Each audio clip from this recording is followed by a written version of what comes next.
Hello, welcome to episode 2 of Frankly. I actually have Frank here briefly for this one. With me today is my colleague and friend Chuck Watson. How you doing, Chuck? Well, it's the third Monday of the week, as we like to say. So there's a lot going on in the world. Ukraine and Russia is the focus of the day. There's a lot of different things we could talk about: finance, geopolitics, economic, new multipolar world. But on this episode, I just want to get your expertise and talk about one thing. There was a Pew Research study that came out this morning that said that 35% of Americans would be willing to risk nuclear war with Russia to protect Ukraine. So let's just drill down on that question. First of all, how is this possible that 35% of our countrymen and women are willing to do that? Yeah, and if you look at the details of the poll, it's incredible because it's evenly split between Democrats and Republicans. So it's not like it's in the past where you had a militant group in one party or the other. This is shockingly even. And yeah, I think there's a couple reasons for it. And one of the biggest is I think people just don't really know or remember what even a conventional war is like, much less a nuclear war. You look at the scenes, the horrific scenes we're seeing from Ukraine. Well, that's been going on for years in Donbass, even within Ukraine, much less Syria, Libya, Iraq, Afghanistan. So I think the American people have been somewhat insulated from what a war looks like, much less what it sounds or smells like.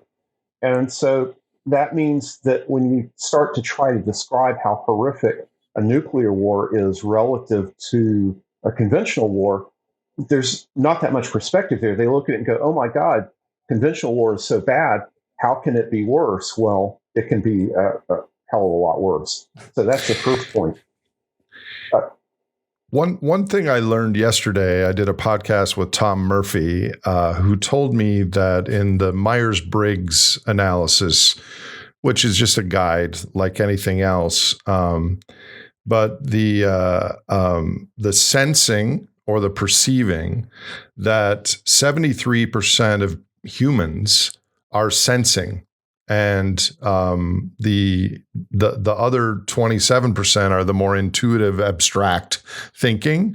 And so the majority of people don't really react to something unless they're tasting it or seeing it or experiencing it. And with some of these longer term risks like nuclear war, by the time we sense it, it will be too late. Do you think that has anything to do with our naivete on this subject? I think it is. And I think it's that we haven't been exposed to war in general. And you look at the World War II generation, even the Vietnam generation is now getting older, and the memories may not be so clear, or such a small percentage of the US population has really seen or experienced what a war zone is like. So you combine that with, as you say, a lot of people, if it's not in your face, you don't think about it, and you don't really realize how bad something is. And so you see a situation like Ukraine and you think, well, we should do whatever we can, even if that means risking this abstract thing called nuclear war. Well, I think people just don't appreciate the horrific nature of that. The other piece of it is from a leadership standpoint, that our current leaders have lost touch, I think, with all of the detailed nuclear war planning. They're thinking in terms of these weapon systems. They're thinking, oh, we've got more precise weapons. We've got dial yield. They're forgetting some of the lessons, particularly of the 80s. There was an exercise that was run shortly after Reagan became president, 1983. Had the lovely name of Proud Prophet. And so Proud Prophet 83 was an exercise where you had guys like Caspar Weinberger had come in and said, well, we can fight a limited nuclear war. Well, every time they gamed it out, it went strategic. No matter how small we started, no matter how careful the planning was, every single scenario ended up in a massive nuclear exchange. And of course, that was what does it mean? What does it mean? It ended up strategic as opposed to what? Okay, I when don't you know what think in terms of strategic nuclear means. war, yep.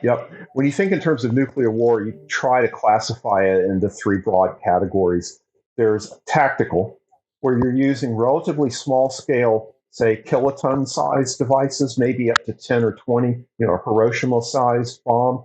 You're attacking mainly military or maybe industrial. You're not trying to blow up cities. You're not doing them as what's called an aerial denial weapon, where you're trying to render, say, an area so radioactive and cratered that you can't pass through it. So that's a tactical war. You're using it as just another weapon in your tactical arsenal. A limited nuclear war is where you're kicking that up a notch. You're going after things like the industrial capacity of a country. You're going against bases within the home territory of a country. And you're not trying to kill populations, but you're willing to accept more of the population being impacted because you're going after things that are near cities. So, for instance, you think of where I live, the port of Savannah. Well, that would not be targeted in a tactical nuclear war, but in a limited conflict where you're trying to disable the ability of the U.S. to deploy forces overseas or cut off imports, you would definitely bomb Savannah, even though that would kill 500,000 people. A strategic is when all the gloves are off. You're going after cities. You're just trying to wipe out the other country.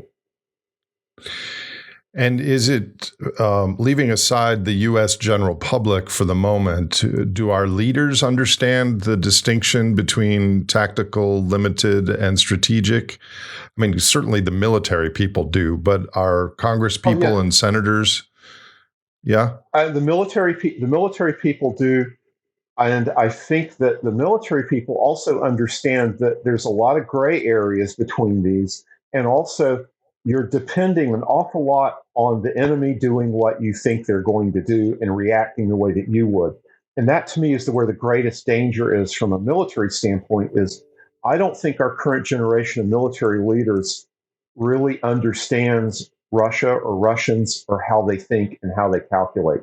The whole reason the Ukraine thing went the way it did, I think, is because of very grave miscalculations on the part of our leadership, which were partly informed by the military leadership. And I think we're in that same spiral of escalation now, where you're starting with a conventional conflict that does have a risk of ending up in that tactical level. And as we found out with Proud Prophet, once you start to use nuclear weapons, it's almost impossible to keep it confined to these small scale devices because one side or the other decides it doesn't want to lose and starts ratcheting it. It's called de-escalation through escalation. It's the language of nuclear war. You think of mutual assured destruction and nuts, nuclear utilization target strategy. It's the acronyms show just how utterly insane this whole process is.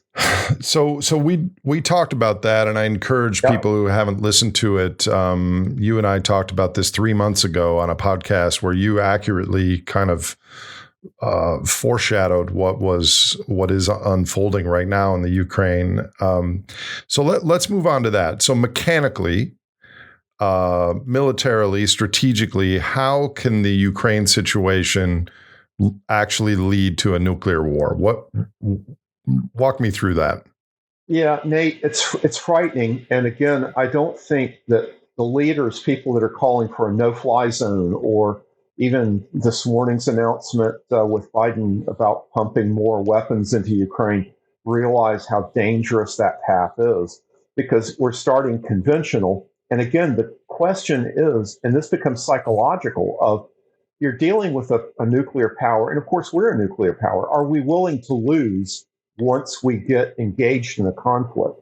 And so once you cross that nuclear threshold, it becomes so dangerous. So we're sending, the rumor is we're sending these more deadly drones, the Switchblade drones, possibly others. So Russia's going to try to prevent that, which means bombing the supply corridors from Poland. So what happens if you start killing NATO or US or Polish advisors, quote unquote, or troops that are transferring and training those?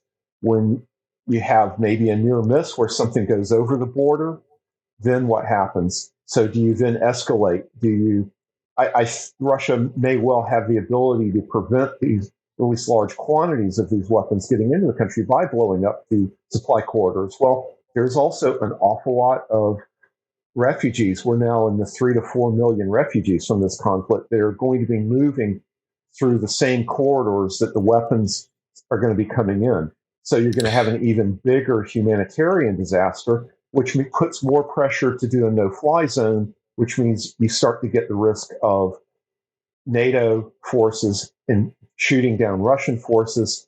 Once that happens, and then if Russia starts actually targeting things like bases, well, the only way we can hit a lot of the forces that Russia has deployed are with very high conventional explosives or small-scale tactical nuclear weapons. And that's where your threshold is. Do we cross that threshold? Or do we just say we've lost and pull back? Okay, so there's two issues here. One is, how does a nuclear exchange actually happen? And I used to think that most of the risk was from an accident where it was unintentional. But you're saying that if we have an arms race where there's drones and then there's bombs and then there's a airfield that's attacked, that it's escalating, that once you're in that escalation between two major powers, there's no off-ramp. There's no easy way once it starts to de-escalate it. And if there is no de-escalation, it ultimately leads in some nuclear exchange. Is that what you're saying? Yeah. You have to be willing to lose. And what does that mean, be willing to lose?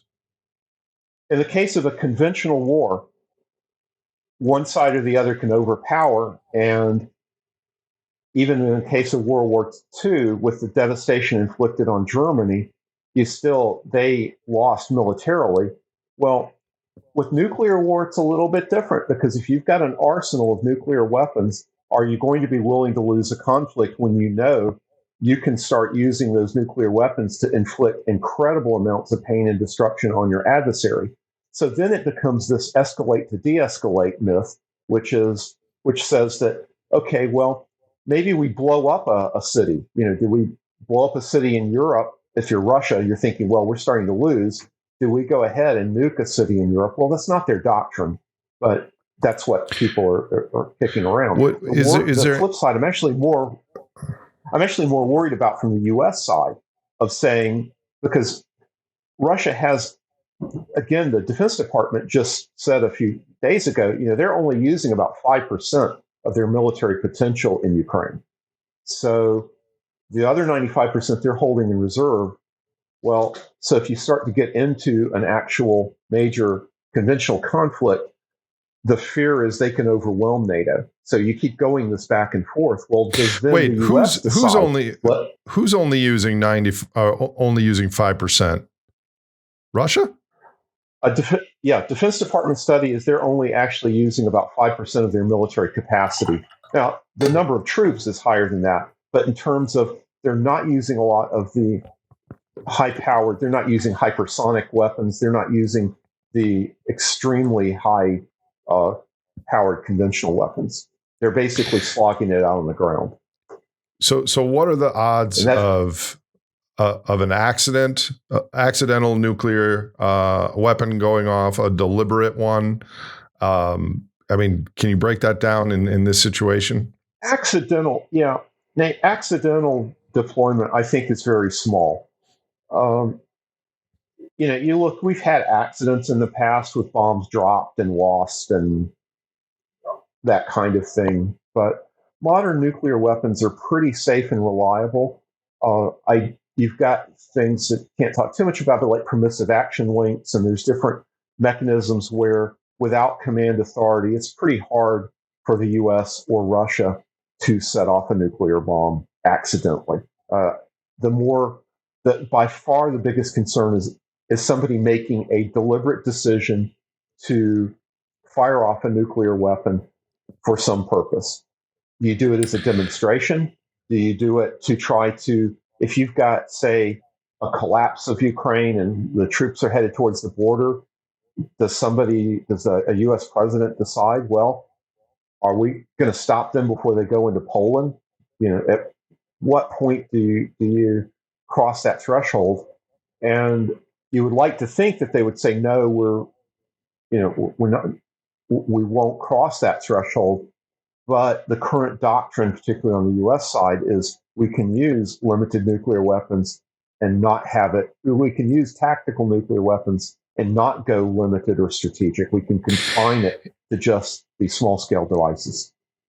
Is it possible that it's been 40 years since the Matthew Broderick movie War Games, where they kind of figured out that there's no way to win a nuclear war, or the TV show the day after in Kansas after nuclear war? Is it possible that some country with their back against the wall knows how horrific a nuclear war would be, and therefore they use a demonstration nuke in some hinterland and film it and say, we have this capability, watch out and back off? Is that a possibility?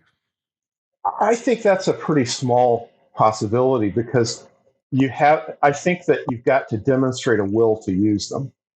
And so I think it's more likely of an announcement that, okay, we are going to nuke this facility, and then they do it. I think that's more likely for the U.S. to do that. It's possible Russia could. I think they've demonstrated that their doctrine doesn't really support that. Ours does. But of course, that it may well be, if things are starting to go very badly, they may decide to say, okay, we're going to blast this training facility with a tactical nuclear weapon just to prove to you that we've got the will to do it. Okay, I want to get to the core question of why I called you up today, but let me just finish on this mechanical pathway. So the thing we want to avoid now is escalation of involving NATO tete-a-tete with Russia directly, because if we get on the escalation path, the off-ramps are much fewer. Is that correct? Exactly. And I would, again, it kills me to say this, but we betrayed Ukraine by putting them in a situation where this conflict started in the first place. Now, I don't want to get into the politics of that, but the bottom line is we're now in a situation where escalation for the sake of Ukraine is putting everybody at risk. I think that we can now make a very bright line to say, don't go into NATO, because NATO, you've got treaty commitments, you've got Article 5. We don't have that commitment to Ukraine. And I know it's a hard thing to hear, but because you see the suffering, but the suffering that you're seeing in Ukraine is just a minor fraction of what could happen with even a tactical or limited nuclear war. Okay, let's get into that. So what would a nuclear war really mean? How bad would it be? Can you break that down? Well, for one thing, when you're seeing these scenes in Ukraine, you look at Kiev, or a better example is maybe Mariupol. If you look at these damaged buildings and the destruction there, remember, that's all done with modern conventional weapons. You can hardly imagine the scale that even a small nuclear weapon can do to a city. Hopefully people have seen the pictures of Hiroshima or Nagasaki. There's not a single building standing. There's no debris. They're flattened. There's not even bodies. Okay? The only places where you see bodies are the shadows from people where they were vaporized. I mean, if you're within a mile of, say, a 10 kiloton device, which is a very small weapon, that's the level. The thermal energy is just incredible. How big was the nuclear bomb in Hiroshima in kilotons or if I remember, it was a 12 kiloton, if I remember right. And what is the typical nuclear bomb now in people's arsenals? Now we've got a huge range, actually. We've got dial-a-yield devices that can go anywhere from, and the exact numbers are classified, but something where even like 500 tons of TNT, all the way to, so that would be half a kiloton. Right. The strategic kind of weapons that we use, the counterforce, they're called, the ones that try to blow up the other side's missile silos or to blow up cities and industrial areas, those are on the 400 to 500 kiloton. So those are 20 to 30 times the size. 30 times Hiroshima. And we have 13,000 of these or something like that in the world? Yeah, along those lines. Yeah, and then of course there's many thousands of tactical of the smaller scale devices. So what are kind of the immediate effects and the delayed effects of, and then what's the spectrum of, there could be a really small tactical exchange or something more widespread. Can you just give us a couple thresholds of what that looks like or could look like? So there's really, I guess you would say there's really three levels. There's prompt effects. That's the blast wave, the thermal. Say a 500 kiloton device is as bright as the sun 50 miles away. It causes severe, like third-degree burns as much as 20 miles away. So that's obviously a very high end. If you're talking say a Hiroshima, the area of destruction is just a couple miles across. But again, everything's vaporized. You get fires. That's a big issue in terms of the delayed effects, because the immediate effect, of course, is you get thermal damage, you get blast damage, you get fires. That's throwing soot, particulates into the atmosphere.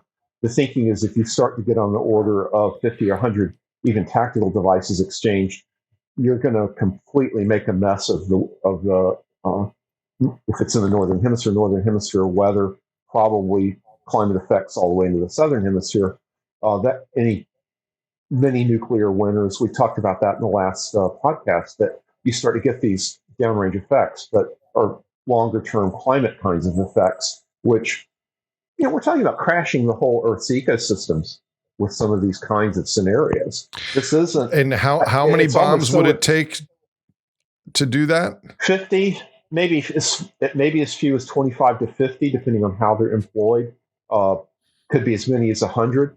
It's an experiment. I'm not too keen on trying to try to. So if there's a sorry to keep interrupting you. I know very little about this, and I'm kind of embarrassed about it. I know a lot about climate change and biodiversity and economics and debt. I know very little about nuclear war. What would be the impact if there were some 1, 2, 3, 500 kiloton nuclear devices in and around Ukraine or Russia? Would there be any impact in the United States? I mean, assuming there was no retaliation, just devices going off in Europe and Asia. So a single device, you're talking radioactive fallout about 20 miles or so downwind. You're talking about immediate destruction, 2 to 5 mile radius for that kind of device. Some of the small ones, if you're talking a half kiloton device, then it's just a few hundred yards across is the area of severe damage and even radiation. So the reason, by the way, why you want to use that is that you're ensuring the destruction of the target. Hardened targets would be eliminated. If you're talking about an airfield, you're rendering it unusable for any reasonable period of time, that kind of thing. So it's ensuring destruction of the target is the biggest thing for even a small device. Now, I do want to say it's dangerous to use these small devices, partly because, again, this escalation spiral, and let's say that we decide to use one of our new W-76s, which is a device that's fired from a submarine.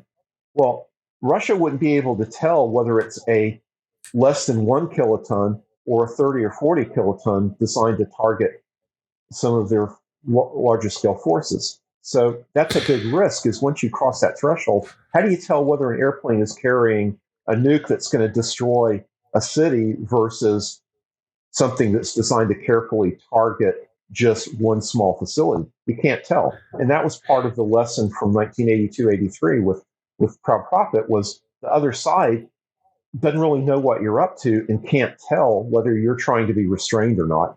And that's where, if you talk about accidents or mistakes, that's where they can creep in, because if the other side isn't clear about what you're doing, they may decide, well, we need to shoot first.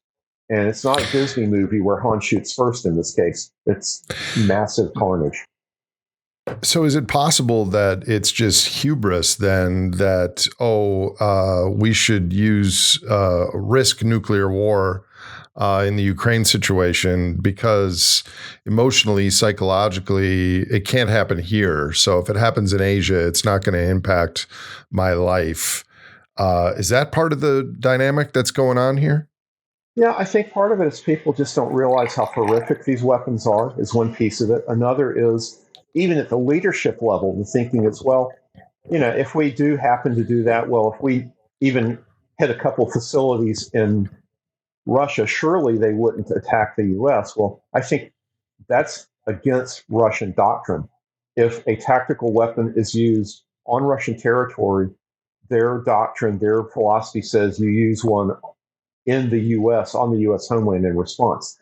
We tend to think of stuff happening just in Europe or in Asia or wherever and not having direct physical consequences here. Wait, that's not the case. Say that and again? They have the ability to do it. Say that again. If Russia is attacked with a nuke, there's a doctrine where they retaliate to the United States. That is correct. Continental. So exactly. The problem is we're fighting this on their doorstep. And so in order to prevent these actions in Ukraine, we would have to make strikes inside of Russia. Well, Russia has the ability to make direct strikes inside the United States. Like and Hawaii? Not like where you are, or here in Savannah, Georgia, or Norfolk, or any military base in the country. They have the ability to deliver either conventional or nuclear weapons on those facilities. And aren't there, this is totally naive on my part, aren't there anti-missile batteries that can defend against those things, or not really? No, not for the continental U.S. They're very limited, and they won't work against a modern generation of Russian weapon systems. Hence the point of this conversation is, once nukes are flying, it's kind of game over. Yeah, pretty much. We have a very limited ability. We could shoot down maybe one or two ballistic missiles, but if you're talking maneuverable hypersonic missiles, or even sub or supersonic missiles fired from near range, like the Eastern Atlantic, could reach most of the available targets in the eastern U.S. without being intercepted, because we don't have any weapon systems that can shoot them down. I mean, we are so exposed because we think, well, the wars will stay in other places. And it's been an issue. The Navy has had a lot of discussions about how really inadequately prepared we are to fight in the near region, within, say, 1,000 kilometers of the U.S. shoreline. We just don't have the ships. We don't have the airplanes. We don't have the weapon systems to do it. Okay. Well, thank you for this update. Is there anything else you want to add to what would a nuclear war really mean, and how bad would it be? I think there's two issues here. The biggest is that people don't really understand how bad it would be. Most Americans have not experienced war. I can tell you, I was in places like Beirut, and it gives me literally nightmares. You can't imagine what it is like to fight a war in a city. We're seeing that through our TVs in Ukraine, but what you're seeing there is a very limited snapshot of what a nuclear conflict would look like, because you're talking single buildings that are still standing. You're not talking about large areas vaporized.